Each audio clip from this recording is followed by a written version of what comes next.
ये है आपका रिवर और स्विमर प्रॉब्लम। क्या है? River and swimmer problem. Now river is flowing in this direction. देखिए ये रिवर फ्लो कर रही है and its velocity is u. जैसे कहेंगे ईस्ट डायरेक्शन में रिवर फ्लो हो रही है, डायरेक्शन भी दे सकते हैं क्वेश्चन में। It's velocity is you and one person A is here on one of the bank of the river. River के एक किनारे पर A है और ये रिवर को क्रॉस करना चाहता है। अब कहाँ पहुँचना चाहता है? B पर। A से B तक पहुँचेगा। और ध्यान से देखिए तो कैसे इस प्रॉब्लम को हम सॉल्व करते हैं। अब रिवर यू वेलोसिटी से फ्लो कर रही है, तो जब ये फ्लो करेगा तो रिवर का जो वाटर है इसको ए बी के डायरेक्शन में नहीं, इसको इधर रिवर के फ्लो डायरेक्शन में दूर ले जाएगा। तो चाहता है ये बी पर पहुंचना, तो क्या करेगा? ये स्विम करेगा at an angle theta, river side से थीटा एंगल पर। ये देखिए ये थीटा है, this angle is theta, theta angle पर वी वेलोसिटी से स्विम करा दो। तो ऐसे में जब ये वी वेलोसिटी से स्विम करेगा तो वी वेलोसिटी वेक्टर है, इसके दो कंपोनेंट ले लो। इधर क्या होगा? V cos theta. और वर्टिकल हम लोग जैसे फिगर में तो वर्टिकल दिखता है, तो ये वी साइन थीटा, और ये क्या होगा? वी कॉस थीटा, और ये वी साइन थीटा। और रिवर की वेलोसिटी यू है। अब देखिए कितना इम्पॉर्टेंट, इस बात को खूब ध्यान से देखो और समझो कि यहाँ स्विमर की वेलोसिटी वी कॉस थीटा है हॉरिजॉन्टल डायरेक्शन में। हॉरिजॉन्टल हम कह सकते हैं या across the one side of the river, river के एक किनारे पर वी कॉस थीटा है और रिवर की वाटर की वेलोसिटी यू है।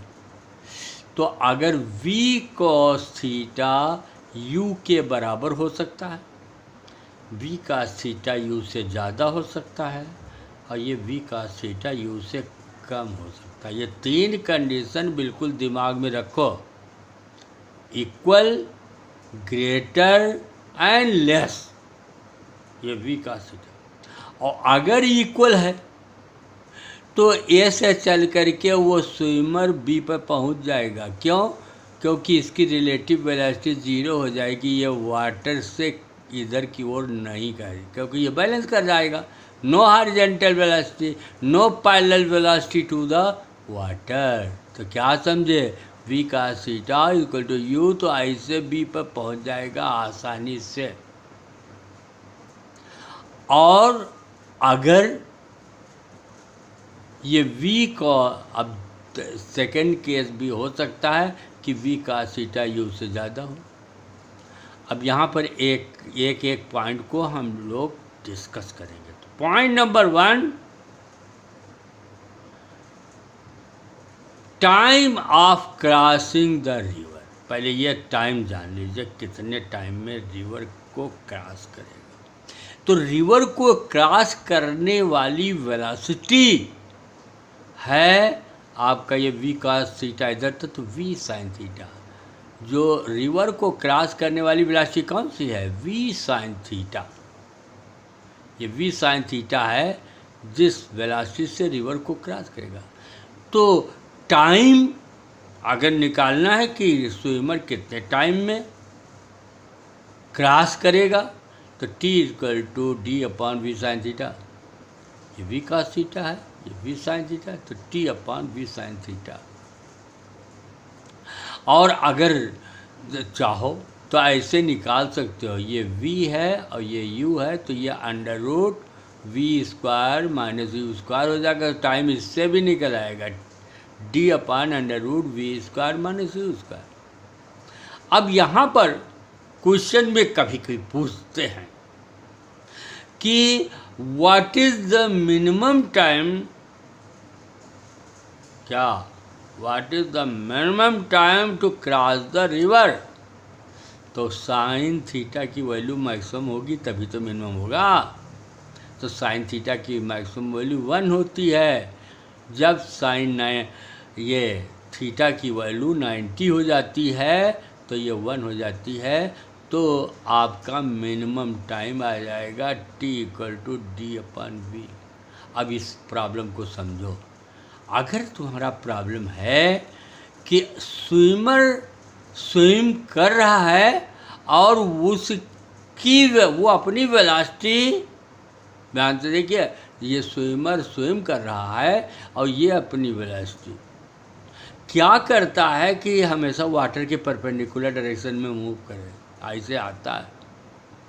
स्विम प्रॉब्लम क्या होता है, swimmer can swim in still water with some velocity and he swims always perpendicular to direction of water flow। River के वाटर फ्लो के डायरेक्शन के परपेंडिकुलर पहले मूव करता है और जब परपेंडिकुलर मूव करेगा तो मिनिमम टाइम भी आ जाएगा और t minimum will be equal to d/v माने स्विमर की वेलोसिटी। तो तुरंत टाइम निकल आएगा। ऐसे क्वेश्चन तमाम से हैं तो d/v से निकल आएगा। और नहीं तो आपको जनरल टाइम निकलना तो t = d/v साइन थीटा, और साइन थीटा की वैल्यू निकाल लो, या यहाँ पर हमने एक फार्मूला भी ड्राइव कर रखा है t/√v² - u²। अब इसमें क्या है कि इससे रिलेटेड जो हमारा सेकंड केस है उस पर आ जाओ। अब सेकंड केस में क्या है कि स्विमर जो स्विम करता है, तो हमने जो इसके कंपोनेंट लिए थे वेलोसिटी के, उसको ध्यान से देखो क्या है component. v cos theta equal to u।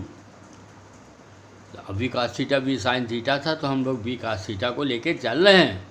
यह हॉरिजॉन्टल वेलोसिटी है, यानी जो रिवर है उसके किनारे के पैरेलल वेलोसिटी स्विमर का है v cos थीटा और रिवर का है u। तो रिवर की वेलोसिटी v cos थीटा के बराबर है। इसका मतलब जो a है बिल्कुल b पर पहुंचेगा। a है वो कहाँ पहुंचेगा, b पर। And there will be no drift, कोई ड्रिफ्ट नहीं होगा, ना वाटर फ्लो के डायरेक्शन में या अपोजिट डायरेक्शन, कहीं ड्रिफ्ट नहीं, सीधे वो बी पर पहुंच जाएगा जो उसका एम था बी पर। तो उसके लिए क्या होना चाहिए, v cos theta equal to u। और इस समय cos थीटा की वैल्यू निकल आएगी। cos theta will be equal to u/b। ये u है, ये v है। तो अगर cos थीटा निकालो तो थीटा ये है तो थीटा ये हो जाएगा, तो u/v। cos theta equal to u/v। और इससे आप थीटा निकालेंगे, cos inverse u/b, cos inverse u/b। तो कितने एंगल पर स्विमर स्विम करे ताकि वो बी पर पहुंच जाए, थीटा निकालो। कहाँ से डायरेक्शन है, रिवर के किनारे से। अगर इस किनारे से हो जाएगा तो 180 में से इस थीटा को सब्ट्रैक्ट करो तो यह एंगल आ जाएगा। अभी तो आप ये एंगल निकाले हैं, इसका ध्यान रखना न्यूमेरिकल में कौन सा एंगल पूछा जाता है। अब इसके बाद नेक्स्ट है, तो अभी तो बी पर पहुंचेगा, नो ड्रिफ्ट। अब थर्ड कंडीशन आ जाइए, यहाँ पर थर्ड कंडीशन है आपकी ये है थर्ड कंडीशन।